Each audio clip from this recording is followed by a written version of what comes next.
রবিবার সকালে ভয়াবহ ঘটনা কলকাতার ঠাকুরপুকুরে। ছুটির দিনে স্বাভাবিকভাবে ভিড় বেশি ছিল বাজারে। এমন সময় খালপাড়ের রাস্তা দিয়ে বাজারে ঢুকে পড়ে দুরন্ত গতির একটি গাড়ি। দিক বিদিক জ্ঞান শূন্য হয়ে গাড়িটি একের পর এক মানুষকে ধাক্কা মারতে থাকে। পরপর 8 থেকে 10 জনকে ধাক্কা।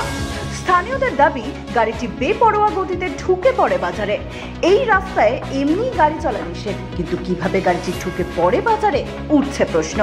প্রত্যক্ষদর্শীদের দাবি, গাড়িটিতে দুজন মহিলা ছিল। খাল পার দিয়ে বারবার ধাক্কা মারতে মারতে গাড়িটি এগিয়ে আসে। চেকপোস্টে পুলিশ ছিল না, ফলে বিনা বাধায় এগোতে থাকে গাড়িটি।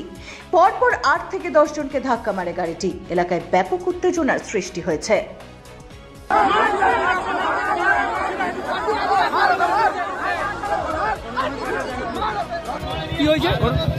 গাড়িতে 3 জন ছিল, 3 জনই ড্রিঙ্ক করে আছে, 2 মহিলা একটা জেন্টস, ঠিক আছে। এইবারে ওরা ওই দিক থেকে হাঁসপুকুরি দিক থেকে সব মারতে মারতে আসছে, ঠিক আছে। হাঁসপুকুর থেকে অ্যাক্সিডেন্ট করতে করতে এসে এইখানে একটা স্কুটিকে আমাদের পাড়া 2 জনকে মেরেছে, ঠিক আছে। তাদের অবস্থা খুব সিরিয়াস, তাদের কোচুরিতে নিয়ে গেছিল, কোচুরি থেকে এমআরআই পাঠিয়েছে, ট্রান্সফার করিয়েছে। তাদের অবস্থা খুব একটা ভালো নয়, ঠিক আছে। এই হচ্ছে ব্যাপার। ওরা প্রত্যেকে ড্রিঙ্ক করেছিল, ঠিক আছে, প্রত্যেকে ড্রিঙ্ক করেছিল। এবং কোন দিক দিয়ে কোন দিকে আসছে? চেকপোস্টের দিক থেকে ঠাকুর বাজার দিকে আসছিল। এই যে ঠাকুরপুকুর বাজারে এই অবস্থা, কি বলবেন? কি বলবো, প্রশাসনের দোষ, প্রশাসনের দোষ, প্রশাসন দায়ী, প্রশাসন দায়ী। একটা 500 ফুট ট্রেন করতে কদিন লাগে? 5 বছর হয়ে গেল। হ্যাঁ, 5 বছর লাগে 500 ফুট ট্রেন করতে। গাড়ি কাজ হচ্ছে। গাড়িটা কটা গাড়িকে মেরেছে? ওইদিকে তো অনেক মেরে এসছে। এখানে 6টা গাড়িকে মেরেছে, 6টা গাড়িকে মেরেছে। অবস্থা কি আশঙ্কা? জানো আপনার নাম? আপনার নাম? লাল লাল।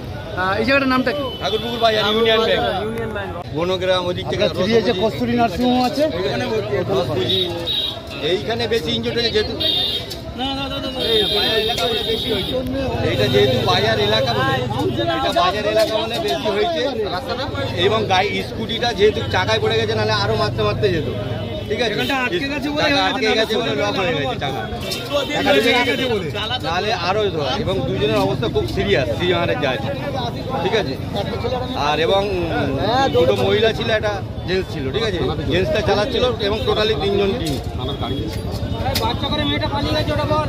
হ্যাঁ, একটা মহিলা পালিয়ে গেছে, একদম দৌড়ে পালিয়ে গেছে।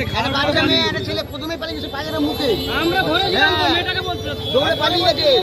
ওদের হাতে ব্যাগও ছিল, ওরা মোটামুটি 7-8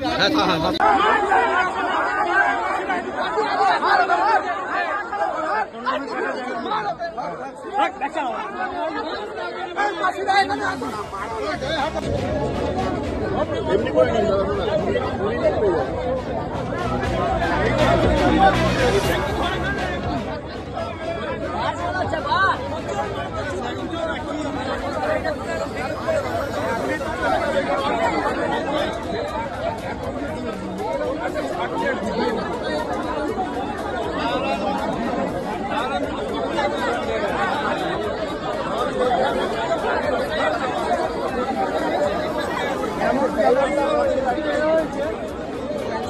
তবু অ্যাকশন তো হয়েছে ওখানে।